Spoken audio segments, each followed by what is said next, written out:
নমস্কার। আজকে সংখ্যাতত্ত্ব নিয়ে সারাটা দিন কেমন যাবে সেটা নিয়ে আলোচনা। এটা আপনাদের কাছে আমি খুব সংক্ষিপ্ত আকারে প্রেজেন্ট করছি। ডিটেলটা আমার ইউটিউবে রয়েছে, দিগদর্শন প্রণাম চ্যানেলে। চলুন তাহলে জেনে নিই আজকে 1 থেকে 9 সংখ্যা আপনার কী বলছে। আজকে হচ্ছে 18 জুলাই 2025 শুক্রবার।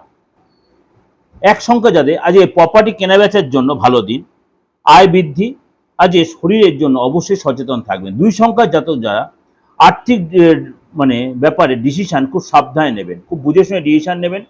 কাজের জায়গায় নতুন সুযোগ আসতে পারে। 3 সংখ্যার জাতক যারা খরচ কন্ট্রোলে রাখুন, কেরিয়ারের প্রতি ফোকাস করুন, দিনটা যে যথেষ্ট ভালো। 4 সংখ্যার জাতক যারা দিন রোম্যান্টিক থাকবে, কার্যক্ষেত্রে সফলতা পাবেন। 5 সংখ্যার জাতক যারা আজ কেরিয়ারে সফল হবেন, ফ্যামিলির সাথে রিলেশন যথেষ্ট ভালো হবে। 6 সংখ্যার জাতক যারা ইনভেস্ট করতে বারণ করা হচ্ছে, বিশেষ করে প্রপার্টির ক্ষেত্রে একদম ইনভেস্ট করবেন না, পজিটিভ চেঞ্জ আসবে আপনার মধ্যে। 7 সংখ্যার জাতক যারা প্রপার্টিতে আজ ইনভেস্ট করতে পারেন, রোমান্টিক লাইফে একটু ডিস্টার্ব হবে। 8 সংখ্যার জাতক যারা আর্থিক ক্ষেত্রে ভাগ্য বেশ সাথ দেবে, পরিবারের কারোর সাথে যে মতভেদ হতে পারে। 9 সংখ্যার জাতক যারা কনফিডেন্স ভরপুর থাকবে, আজকে সবাই মিলে কোথাও ঘুরতে যেতে ইচ্ছা করবে।